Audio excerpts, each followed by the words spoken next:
BKT કંપનીના સહયોગથી નિર્માણ પામનાર ભવન સમાજના સામાજિક, શૈક્ષણિક અને સાંસ્કૃતિક વિકાસનું મહત્વપૂર્ણ કેન્દ્ર બનશે. રતનાલ ખાતે બીકેટી કંપનીના સહયોગથી નિર્માણ પામનાર શ્રી રતનાલ આહિર સમાજવાડીના નવા ભવનનું ભૂમિપૂજન પૂજ્ય સંતો મહંતોની ગરિમામય ઉપસ્થિતિમાં પાવન વાતાવરણ વચ્ચે સંપન્ન થયું હતું.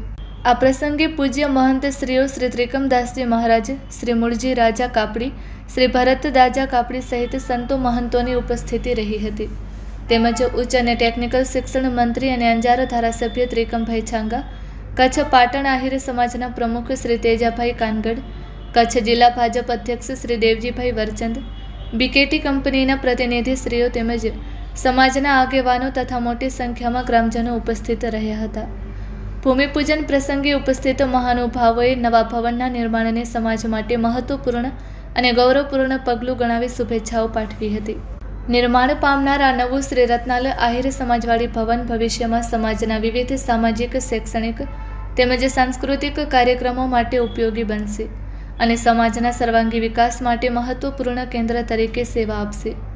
આ સમગ્ર કાર્યમાં ગૌરવ થાય તેવી વાત છે કે ત્રિકમભાઈ બીજલભાઈ છાંગા, ઉચ્ચ અને ટેકનિકલ શિક્ષણ રાજ્યમંત્રી તથા અંજારના ધારાસભ્યએ રતનાલ ગામે આહિર સમાજ માટે બીકેટીના CSR ફંડમાંથી આશરે 10 કરોડનું ભંડોળ મંજૂર કરાવવામાં મહત્વપૂર્ણ ભૂમિકા ભજવી છે. ખાસ વાત એ છે કે આ પવિત્ર કાર્યની આમંત્રણ પત્રિકામાં સાહેબે પોતાનું નામ કે ફોટો મૂકવાનો આગ્રહ પણ રાખ્યો નથી. આજના સમયમાં વ્યક્તિગત પ્રસિદ્ધિથી દૂર રહીને સમાજ માટે હું માત્ર નિમિત્ત છું એવા ભાવથી કરાયેલું આ કાર્ય ખરેખર સરાહનીય છે. આપણે સૌએ પક્ષાપક્ષીથી ઉપર ઉઠીને સાહેબની સાદગી, સમાજ પ્રત્યેની નિષ્ઠા અને સમર્પણને હૃદયપૂર્વક બિરદાવવું જોઈએ. Report by Bharati Makhijani, Anjar.